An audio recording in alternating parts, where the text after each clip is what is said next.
이 친구가 무슨 귀신을 본 것 마냥 이러고 있더라고요. 근데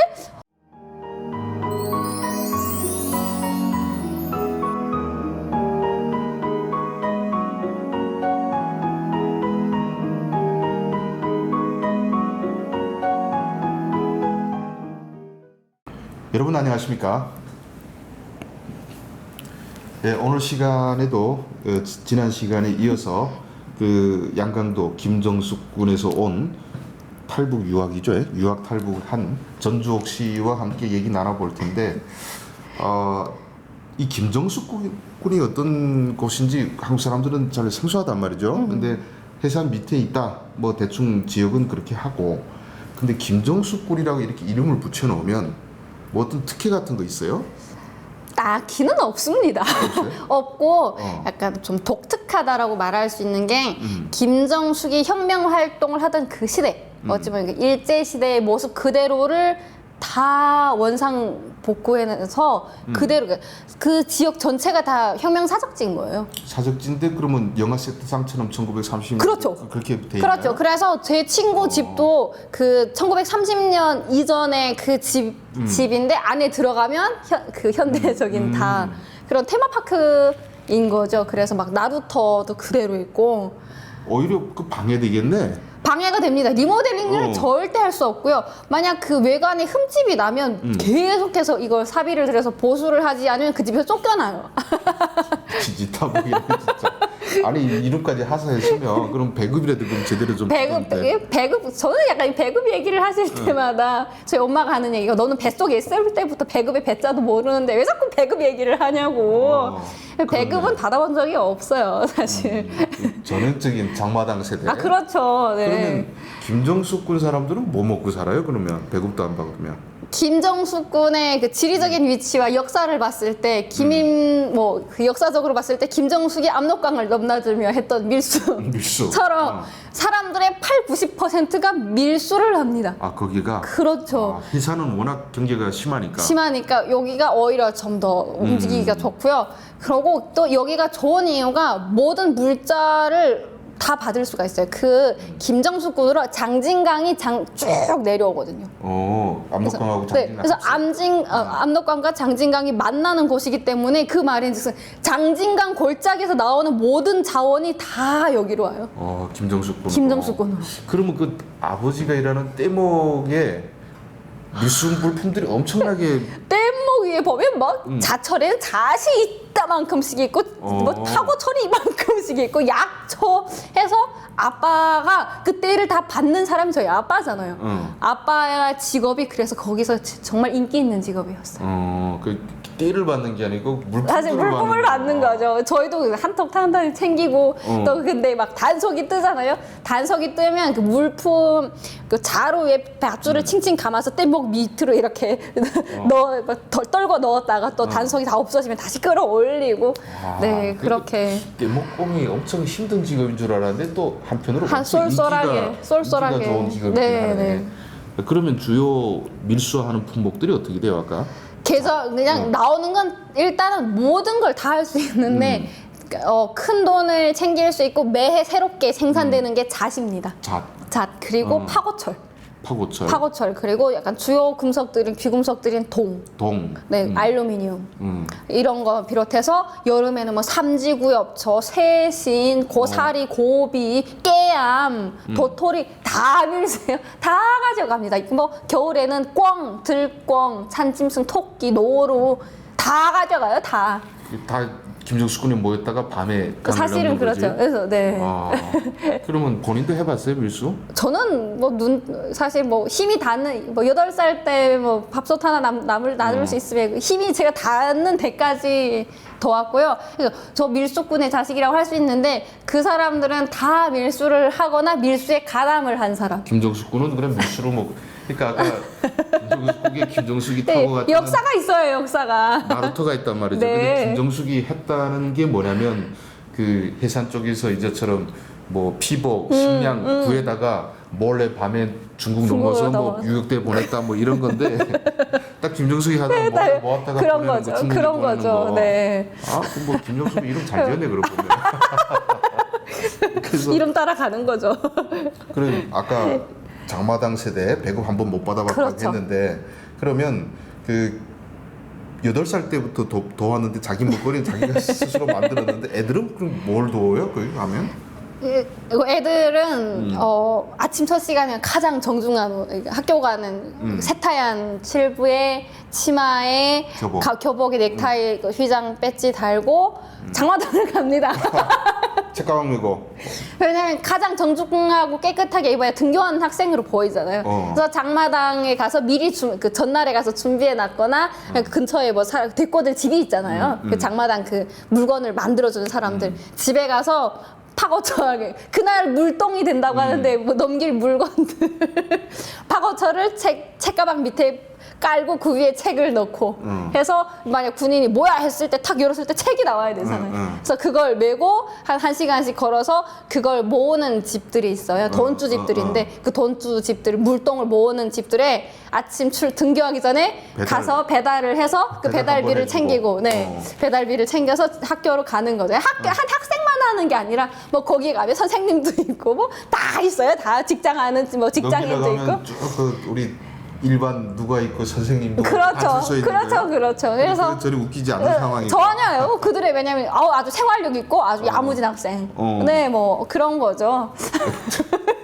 그래서 이들의 출근룩이자 밀수룩은 정중한 옷차림. 학교 끝나면 또 가서 학교 끝나면 시장에 가요. 시장에 가서 아까 받은 돈 가지고 그렇죠. 또 물건을 사서. 또 사서 어느 정도는 남겨놓고 또 절반은 또 학교하는 학생처럼 또 그걸 또 들고 네, 말라주고 막 도시락에 막 넣기도 하고. 이거 일제시기 김정숙이 했다는 지하 공작하고 지하고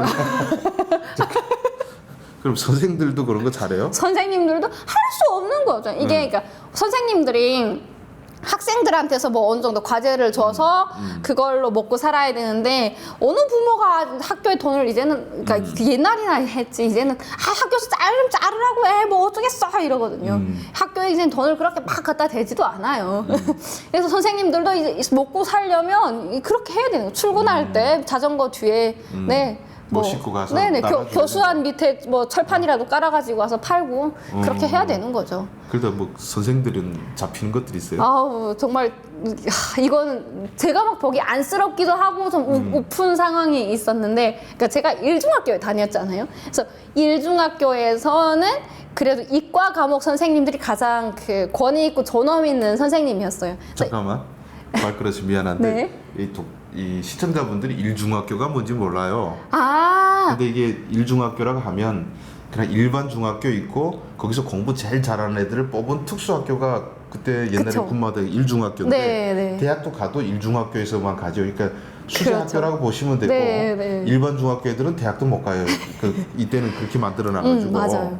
그래서 머리가 좋았다는 거죠. 일중학교 갔다는 거는. 그렇죠. 거기 선생들이면 또 일반 중학교 선생들보다 그 군에 하나밖에 없는 학교이기 때문에 엄청나게 또 뭐랄까 좀 높이 보는 위치죠. 일단은 뭐 에이스들만 있잖아요. 그러니까 일중학교 선생님의 이름만 대도 웬만한 사람은 다 알았어요. 일중학교 어느 선생님, 일중학교에 뭐 어느 선생님 이렇게 알았는데 그러니까 일중학교가 공부를 시키는 학교이기 때문에 그 중에서 특히 이과 과목 선생님들은 가장 권위 있는 선생님들이고 그 어디에 가도 그 선생님들 이름은 다 누구나 아는 선생님이거든요. 약간 우리말로 국회의원 누구 유명한 국회의원처럼.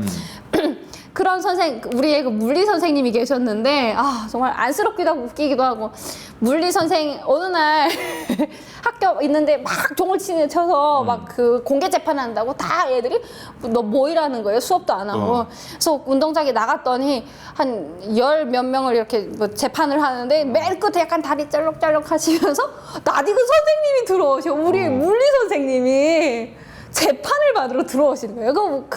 제일 고지식해 보이는 제일 고지식하고 제일 존경을 받고 그랬던 분이 학생들 앞에서 이제 죄인이 돼서 공개 재판을 하러 들어오셔서 뒤에서 호박식 간 거예요? 뭐예요 그렇게?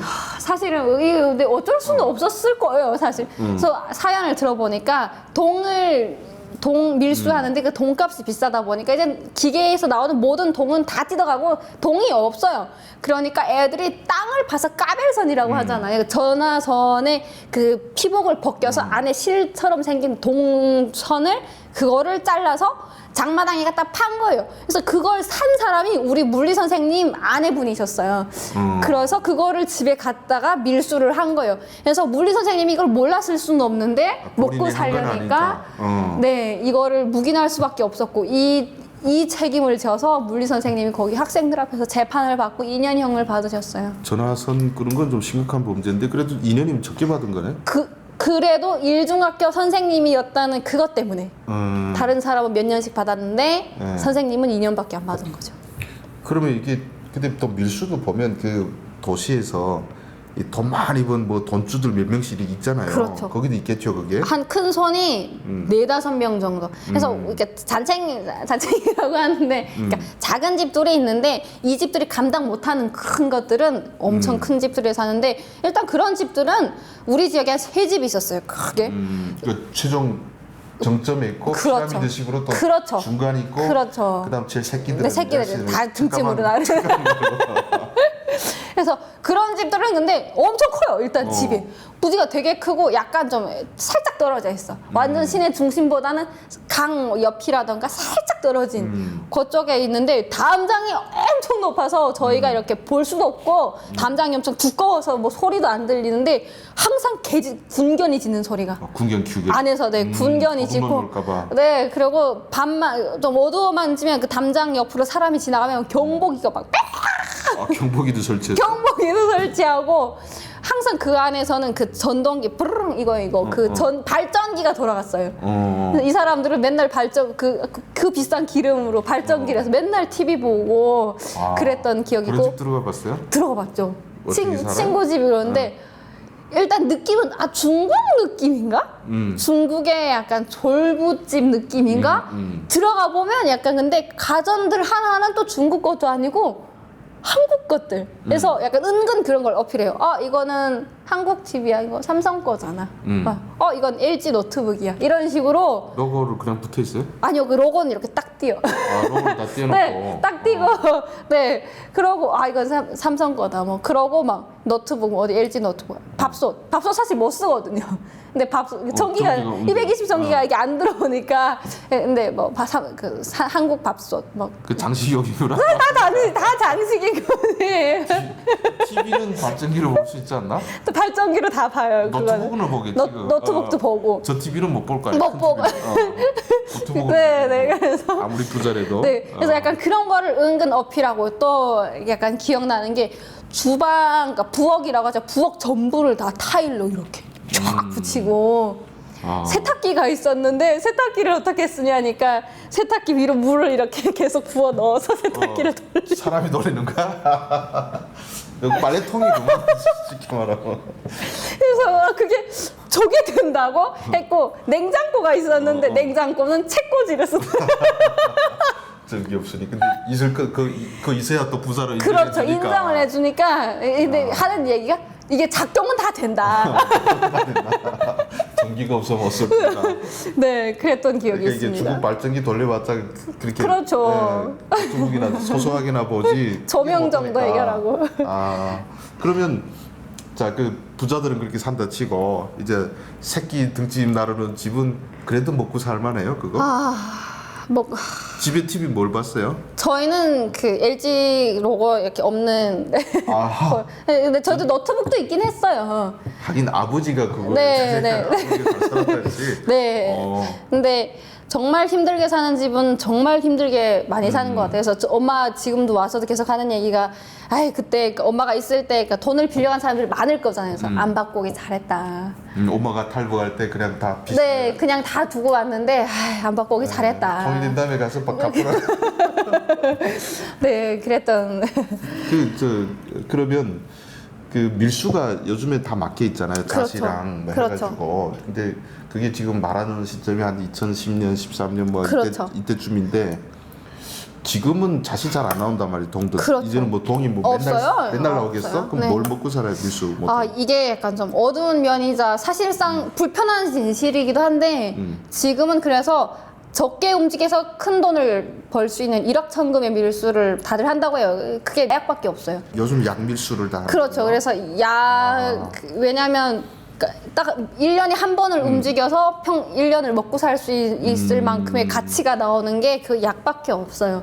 근데 이거를 또 북한에서 그렇게 많이 생산해서 뭐 거의 국가가 한다고 이런 소문이 있을 정도로 그거를 다 하고 있고요. 네. 그래서 요즘에 우리나라도 그게 심각한 문제가 되고 있는데 북한산 약이 또 들어온다고. 저쪽에서는 먹고 살자고 길을 쓰고 또 내보내고. 아 이거 참. 네. 그거 어떻게 막을 수 또 있는 뭐 방법도 저희는 없고. 네, 좀 재미있는 이게 번외 얘기인데 학교 때 학생들 다 해요. 이거 네. 2013년 그때? 네, 지금은 네. 더 말할 것도 없고. 더 말할 것도 근데 없죠. 그거 비싸지 않나? 학생들 어떻게 하지? 그때 그러니까 한 알이라고 하는데 그러니까 한 알이 1g이에요. 그래서 1g을 중국 비로 100원 정도면 살 수 있는데 근데 돈 있는 애들은 사실 뭐 별게 아니니까. 해봤어요? 안 해봤습니다. 아 그래. 네. 안 해본 게 다행이지. 네, 사실 근데 저희 집에서 그 정도 돈을 우리한테 줄 정도는 아니었어요. 그럼 애들도 이렇게 가서 이렇게 장사 다니면 그렇죠. 애들도 중국 돈 만지겠네? 아이 얘들도 용돈을 중국 돈 1원 받으면 얼마나 기분 좋아하는지 몰라요. 그래서 껌을 사러 가고 해바라기 한 컵 사러 갈 때도 중국 돈 1원 엄마가 주면 기가 막히게 좋아하고 국돈을 주면 에이 이래요.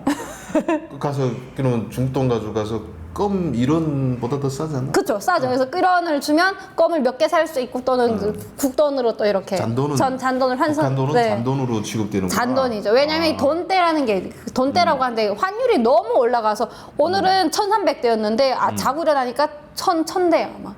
또 이런 1,500대요. 막 오전이 다르고 오후가 다르니까 이게 북한돈은 못 믿겠다. 종이장이죠. 네.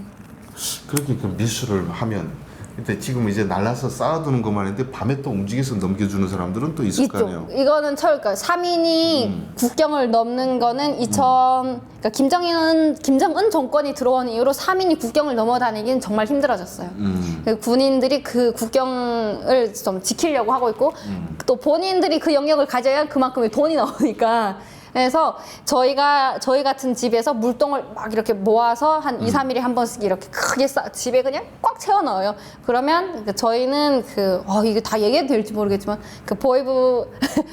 보이지던이랑 그러니까 저희 집이 망집이었는데 보이지던의 망집이었거든요. 그래서 우린 보이지던의 물동을 맑고 주는 사람이라고 하잖아요. 보이지던이 야 이거 오늘 저녁 늘긴데 좀 이렇게 좀 네, 집에다 네. 좀 2톤 좀 싸두고 있어라. 네네. 그게 아니라 그러니까 반대로 그러니까 보이지던한테 자 우리 내일까지면 한 2톤이 모일 것 같아. 되지? 하면 보이지던에 알았어. 내가 대방한테 연락해 볼게. 해서 오늘 10시 애들 읽어 볼 거야. 라고 하면 그 사병들이 한 7명이 와서 한 마대가 한 300 이런 이따만한 마대가 한 많이 나갈 땐 100마대 정도 막 이렇게 나가요. 그래서 보이지던한테 물건 갖다 주는 거. 그렇죠. 보이지던은 날라주고. 네네. 그래서 군인들이 중국 차가 거기 와 있어요. 저기 중국 쪽에. 그러면 군인들이 강으로 해서 다 매서 차에까지 실어주고 또 앞에 눈이 있으면 차가 못 가면 군인들이 뒤에서 차를 이렇게 밀어. 차가 부르릉 떠나면 보이지던 그래서 돈을 받아오는 거죠. 돈이랑 걔네가 항상 간식을 좀 줘요. 막 오리발쪽, 소세지 막 이런 거 막 오리목대 이런 거 주면 우리 한 달치 이제 벌어놨으니까. 그렇죠. 그렇죠. 돈 먹고 그때 막 피수, 중국 맥주 막 이런 거 가져오고. 근데 탈북할 때 넘어왔을 때 근데 아무리 가령 자식이 갑자기 둘이 사라졌어. 그죠. 몇 달은 버티겠는데. 그렇죠. 근데 뭐 가족이 피해보지 않아요 그런 거? 그게 저희로서는 가장 큰 문제이자 해결을 반드시 하고 가야 될 문제거든요. 특히 탈북자의 가족의 생사에 대해서는 그들이 그건 처분대로 갈 거니까. 그래서 이거를 어떻게 해결할까라고 했을 때 그들이 안 건드리려면 그냥 죽었다. 그러니까 죽음이 확인이 되면 죽은 사람을 괴롭히진 않으니까. 그래서 저희는 죽음을 꾸몄죠. 부모님들이 다 죽었다고? 뭘로 죽었다고? 그래서 제가 딱 고등학교를 졸업한 다음 날에 그러니까 졸업하기 전부터 나는 졸업하면 함흥 고모집에 몇 개월 놀러 갔다 올 거야 라는 소문을 냈어요 일단. 그래서 그날 점심을 도강하는 날 점심을 먹고 가방을 메고 우리 고모집에 함흥 가려고 지금 나간다 해서 막 사람들이 니네 챙겨 입고 어디 가니? 하면 저 고모집에 놀러 갔다 오려고 차 타러 가요. 이런 식으로 해서 저희는 도강을 했고 저희가 3월인데 한 7월쯤 되니까 자꾸 보이지원이 와서 애들은 소식이 있어? 왜 안 와? 이제는 뭐 노동부에서 찾지 않나? 뭐 계속 이러는 거예요. 이 상황을 대비해서 저희가 그때 계획했던 게 7월 달쯤에 무조건 홍수가 나요. 한 번은. 그래서 홍수가 나는 날 걔네가 오다가 물에 빠진 걸로 하는데 이 여기에 증인이 있어야 되잖아요. 그래서 그 증인까지 다 이렇게 만들어서 네, 주고. 근데 홍수가 나서 떠나간 애가 어떻게 시체가 있겠어요. 그렇지.